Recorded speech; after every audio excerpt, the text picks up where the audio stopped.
नोटांच्या अदलाबदलीवर उद्यापासून आणखीन मर्यादा येणार आहेत। आता केवळ 2000 रुपयांची अदलाबदली करता येणार आहे, त्यामुळे ग्राहकांना आणखीनच अडचणींचा सामना करावा लागू शकतो। तर दुसरीकडे लग्न सराईचे दिवस असल्या कारणाने दिलासा देण्याचा प्रयत्न सरकारने केलाय। लग्नकरी 2.5 लाख रुपये काढण्याची मुभा देण्यात आली आहे, अशी माहिती केंद्रीय वित्त सचिवांनी दिली आहे। वधू आणि वर मिळून लग्नासाठी 5 लाख रुपये बँकेमधून काढता येणार आहेत। त्याचप्रमाणे एपीएमसीचे व्यापार आणि शेतकऱ्यांनाही मोठा दिलासा देण्यात आलाय। एका आठवड्यात व्यापाऱ्यांना केवायसी असणाऱ्या खात्यांमधून 50,000 रुपये आणि शेतकऱ्यांना 25,000 रुपये काढता येतील। It's mandis, as I mentioned. So the traders who are registered with the APMC markets, they will be permitted to draw rupees 50,000 entities. We have already, the government has permitted that business entities also are enabled, are permitted to draw 50,000 rupees per week. So similarly, the registered traders with the APMC markets also will be permitted to draw 50,000 rupees per week, because they have various sundry cash requirements of payment of wages on a daily basis to the workers and other sundry expenses. So this will facilitate smooth procurement process in the mandis and will help the farmers to sell their produce without any difficulty. It has been decided that for marriage, for wedding ceremonies which are going on, up to 2.5 lakh rupees will be permitted to be drawn from the bank account. Now, naturally, again, these accounts will have to be KYC compliant accounts, and there has to be drawn one per marriage, and it can be drawn either from the account of the father or the mother, or the account of either of the, the boy or the, those who are getting married. And these accounts naturally will have to be subject to KYC. There has to be PAN details mentioned against the card, and a self-declaration also will be obtained that the money is being drawn only from one account. शेतकऱ्यांना आठवड्यातून 25,000 आणि व्यापाऱ्यांना 50,000 काढण्याची मुभा दिल्याने बुडत्याला काडीचा आधार मिळणार असल्याची प्रतिक्रिया व्यापारी व्यक्त करतात। मात्र आठवड्याला 1 लाख काढण्याची मुभा मिळावी अशी मागणी व्यापाऱ्यांनी केली आहे। 50,000 रुपयाची मुभा जरी सरकारने शेतकऱ्यांसाठी किंवा व्यापाऱ्यांसाठी दिलेली, पण ती अत्यंत कमी आहे। कारण आमच्या फ्रूट विभागामध्ये म्हणजे डाळिंब खरेदी विक्री व्यवहारामध्ये शेतकऱ्यांनी जर माल विक्रीला आणला तर प्रत्येक शेतकऱ्याच्या गाडीचं पेमेंट कमीत कमी 50,000 ते 1 लाख, सव्वा लाखाच्या दरम्यान राहतं। प्रत्येक व्यापाराची रोजची जे लिमिट असतं ते कमीत कमी लाख रुपयाचं तरी तो माल घेतो। त्याला प्रत्येक ठिकाणी लेबर वगैरे यांना सर्वांना पैसे द्यायचे असतात, आणि आता 50,000चे जे तुम्ही देऊ राहिले आहेत, परंतु तिथे बँकेत 1-1, 2-2, 3-3 तास लाईन लागलेले आहे ना, त्याच्यामुळं हे 50,000चं लिमिट वाढूनही द्यायला पाहिजे, आणि जे बँकेत होणारा रश आहे तो कशा प्रकारे कमी करता येईल ते शासनाने याचा विचार केला पाहिजे। नवी मुंबईमधील मुंबई कृषी उत्पन्न बाजार समितीत आजही शेतकऱ्यांनी पाठवलेला माल पडूनच आहे। चलनाअभावी ग्राहक नसल्याने तसेच भाजीपाला मार्केटमध्ये येत असल्याने हा परिणाम आहे। मुंबई कृषी उत्पन्न बाजार समितीत 592 गाड्या भाजी आली, तर 559 गाड्या मार्केट बाहेर गेल्या। ग्राहक कमी येत असल्याने ही परिस्थिती निर्माण झाली आहे। परिणामी भाज्यांचे दरही घसरले आहेत।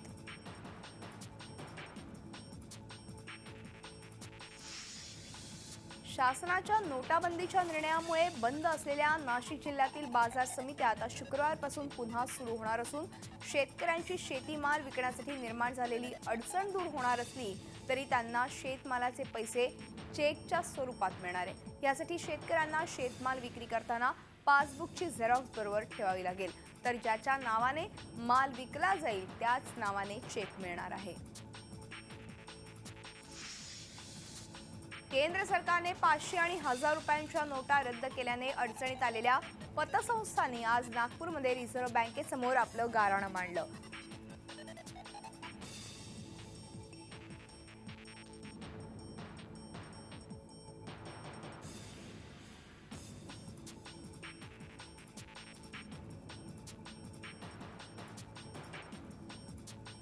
ग्रामीण भागात मोठ्या प्रमाणात या पतसंस्थांचे जाळे असून तेथील रहिवाशांचा संपूर्ण व्यवहार या संस्थांवरच अवलंबून असल्याने या चलनाच्या नोटा बदलण्याचे अधिकार आपल्याला मिळावेत ही मागणी या संस्थांच्या पदाधिकाऱ्यांनी रिझर्व्ह बँकेला केली। सरकारच्या निर्णयामुळे ग्रामीण भागातील सर्व व्यवहार ठप्प झालेत। या सर्व बाबींमुळे ग्रामीण भागातील शेतकरी आणि इतर रहिवाशांमध्ये भीतीचं वातावरण असल्याचं सांगत आल्यावर उपाययोजना शोधण्याची मागणी आता पदाधिकाऱ्यांनी केली आहे। राष्ट्रीय महामार्गांवर टोल माफीची मुदत वाढवण्यात आली आहे। अजून 8 दिवस म्हणजेच 24 नोव्हेंबरपर्यंत टोल लागणार नसल्याची माहिती केंद्रीय रस्ते वाहतूक मंत्री नितीन गडकरी यांनी दिली आहे। यापूर्वी 18 नोव्हेंबरपर्यंत टोल माफी देण्यात आली होती।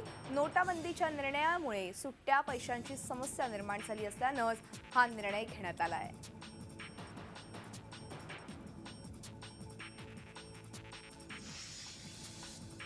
नोटांच्या अदलाबदलीत रिझर्व्ह बँकेनं 6 नवी स्पष्टीकरणं जारी केली आहेत। त्यानुसार प्रत्येकाला वैध ओळखपत्र दाखवून फक्त एकदाच 4,500 रुपयांच्या नोटांची अदलाबदल करता येणार आहे। उरलेल्या 500 आणि हजारांच्या नोटा ग्राहकांनी त्यांच्या बँकेच्या खात्यात जमा कराव्यात। एकावेळी 50,000हून अधिक रक्कम जमा करणाऱ्यांचे पॅन नंबर घेणं बँकांना बंधनकारक असेल। नोटांची अदलाबदल केल्यावरच बोटाला शाई लावण्यात येईल। त्यामुळे ह्यापुढे अदलाबदलीच्या रांगा कमी होतील अशी अपेक्षा आहे।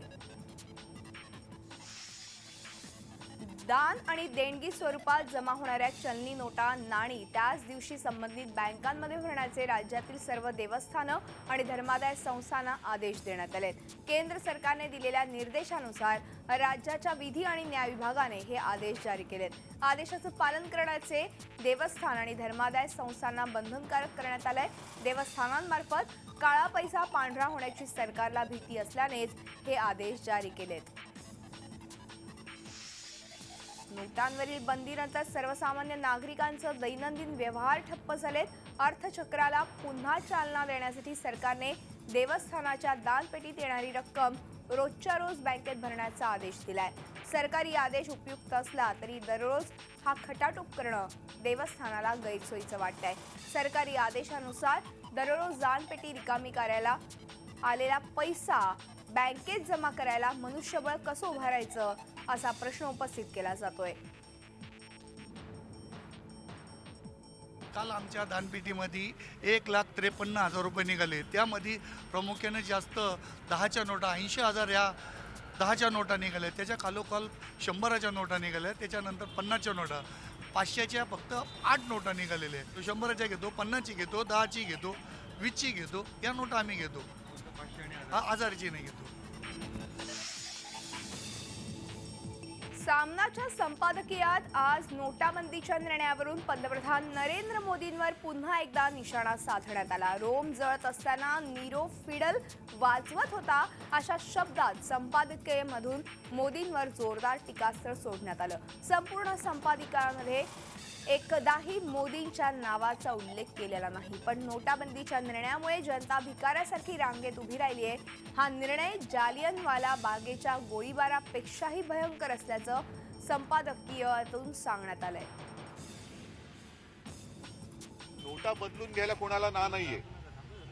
नोटा बदलल्या पाहिजेत। आमची तुम्हाला मदत आम्ही करतोय। तुम्ही देश सुधारायला निघाले, सगळ्यांची त्याला सगळ्यांचं समर्थन आहे। पण ते करताना नाहक जो त्रास होतोय त्याला सगळ्यांचा विरोध आहे। आणि म्हणून मला असं वाटतं ताबडतोबीने ग्रामीण भागातली जी काही जनता आहे, ज्यांची खाती म्हणा किंवा ज्यांना जिल्हा बँकेशिवाय पर्याय नाही, तर जिल्हा बँकेवरची ही जी काही बंदी घातलेली आहे ती उठवली गेली पाहिजे।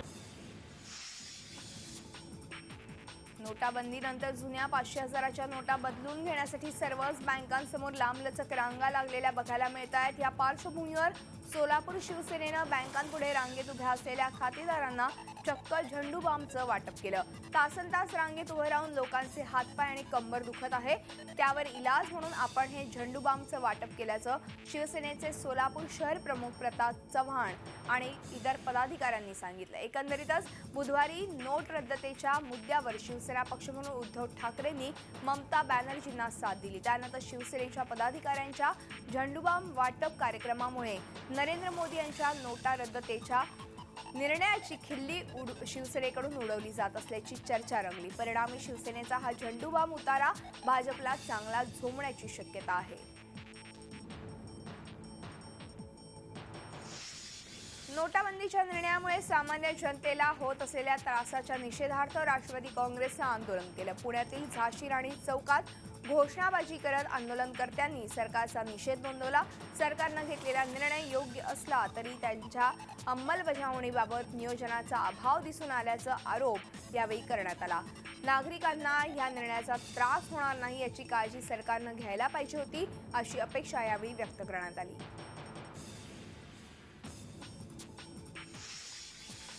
निफाड शहरातील शांतीनगर चौफुलीवर नाकाबंदी दरम्यान 73 लाखांची रोकड जप्त करण्यात आली आहे. गुजरातमधून वैजापूरकडे जाणाऱ्या इर्टिगामध्ये 40 लाख तर नाशिककडून कोपरगावकडे जाणाऱ्या कोरोला अल्टो गाडीमध्ये 33 लाख रुपयांच्या आणि 500 आणि 1000च्या नोटा जप्त करण्यात आल्या. या संदर्भात निफाड पोलिसांकडून अधिक तपास सुरू असून ह्या 2 कार ताब्यात घेतल्या आहेत.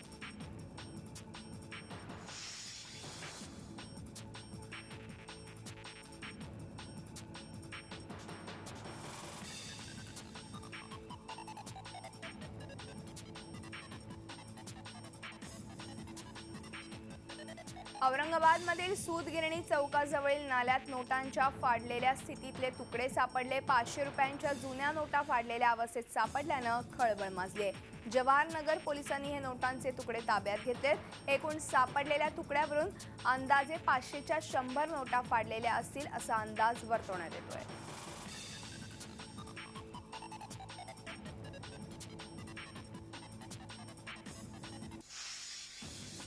दुधामध्ये सोयाबीन तेल मिक्स करणाऱ्या माफियांवर पुणे जिल्ह्यातल्या शिरूर तालुक्यात धडक कारवाई करण्यात आली. कवठे येमाई इथल्या श्लोक डेअरीवर शिरूर पोलीस आणि अन्न व भेसळ प्रतिबंध पथकाने संयुक्तरित्या ही कारवाई केली आहे. 5500 लिटर भेसळयुक्त दूध नष्ट करण्यात आले.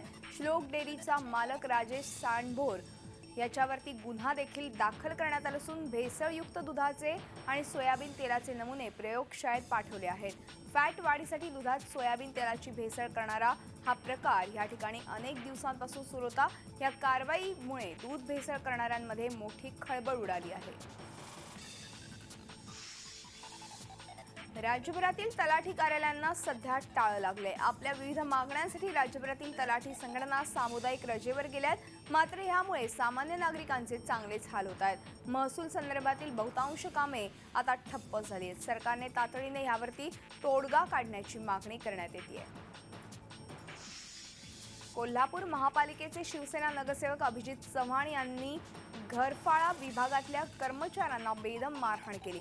घरफाळा का लावलास याबाबत जाब विचारत नगरसेवक चव्हाण यांनी कार्यकर्त्यांसह कर्मचाऱ्यांना मारहाण केली आहे. त्यानंतर महापालिका कर्मचाऱ्यांनी काम बंद आंदोलन पुकारलंय. अवघ्या 10 वर्षांच्या लहानग्यानं गळफास लावून आत्महत्या केल्याची धक्कादायक घटना नागपूरमध्ये घडली आहे. वेदांत राऊत असं आत्महत्या केलेल्या मुलाचं नाव असून तो 4थ्या वर्गात शिकत होता. नागपूरच्या जैताळा परिसरातील महाजन लेआउट इथे वेदांत आपल्या पालकांसोबत राहत होता. वेदांतचं गेल्या 1 महिन्यापासून पोट दुखत असल्याने तो शाळेत जात नव्हता. वेदांत बुधवारी शाळेत गेला नाही. घरी दुपारी 2 वाजेपर्यंत त्याने फटाके फोडले. त्याची आई कामानिमित्त बँकेत गेल्यावर घरी एकटाच असलेल्या वेदांतने घराची खिडकी दारं बंद करून सिलिंग फॅनला दुपट्ट्यानं गळफास लावून आत्महत्या केली. आई घरी परत आल्यावर शेजारच्यांच्या मदतीने दार उघडलं आणि वेदांतला खाली उतरून खासगी दवाखान्यातही नेलं. मात्र डॉक्टरांनी वेदांतला तपासून मृत घोषित केलं. महसूल मंत्री चंद्रकांत पाटलांना मंत्रिमंडळात एकनाथ खडसेंच्या जागेवर अधिकृतपणे दुसरं स्थान देण्यात आलंय. विधानसभेतही त्यांना मुख्यमंत्र्यांच्या शेजारी जागा देण्यात आली आहे. या संदर्भातला सरकारनं शासन निर्णय जारी केलाय. यापूर्वी पाटील 9व्या स्थानावर होते. आता त्यांनी थेट 2ऱ्या स्थानावर झेप घेतली आहे. यापूर्वी चंद्रकांत पाटलांची विधान परिषदेत सभागृह नेते म्हणून नियुक्ती करण्यात आली होती. पण मंत्रिपदाच्या शपथविधी घेतानाच खडसेंनंतर सुधीर मुनगंटीवार यांनी शपथ घेतली होती. त्यामुळे त्यांना आता बढती मिळणं अपेक्षित होतं. मात्र त्यांना डावलून चंद्रकांत पाटलांना बढती देण्यात आल्याची चर्चा सध्या रंगू लागली आहे.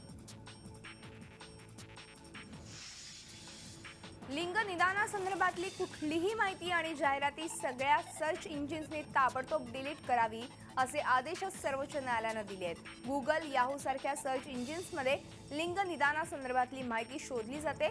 अशा प्रकारची कुठलीही माहिती आणि जाहिराती भारतात दिसता कामा नये असं सुप्रीम कोर्टानं बजावलंय. या संदर्भात टीव्ही, रेडिओ, वृत्तपत्र आणि वेबसाईटवर नजर ठेवण्यासाठी केंद्रानं एका समितीची नियुक्ती करण्याच्या सूचनाही सर्वोच्च न्यायालयानं दिली आहे. लिंग निदानासंदर्भातली माहिती किंवा जाहिरात कुणालाही आढळल्यास या समितीशी संपर्क साधावा असंही सर्वोच्च न्यायालयानं म्हटलं आहे. बीबीसी जगात सुप्रसिद्ध असणारी वृत्तसेवा आता मराठीतही आपली सेवा सुरू करणार आहे. भारतीय भाषांपैकी गुजराती, मराठी, पंजाबी आणि तेलुगू ह्या भाषांमध्ये बीबीसीची सेवा सुरू करण्यात येणार आहे. सध्या हिंदी, उर्दू, तमिळ, बंगालीमध्ये बीबीसी वर्ल्ड सर्व्हिसची सेवा भारतात उपलब्ध आहे.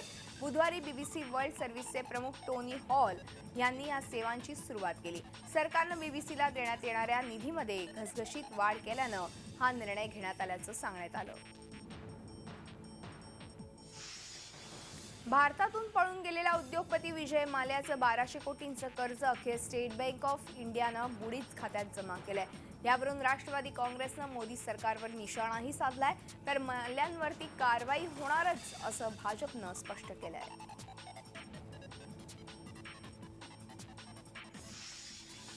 शिवसेना प्रमुख बाळासाहेब ठाकरे यांचा आज स्मृतिदिन आहे. या निमित्तानं बाळासाहेबांना मानवंदना देण्यासाठी राज्यभरातून शिवसैनिक दादर इथल्या बाळासाहेबांच्या स्मृतीस्थळावर दाखल होऊ लागलेत.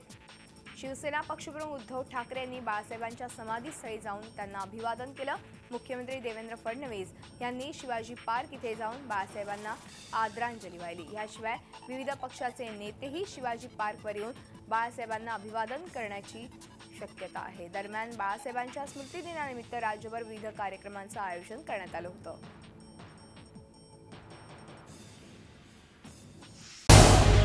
झी 24 तास रहा एक पाऊल पुढे.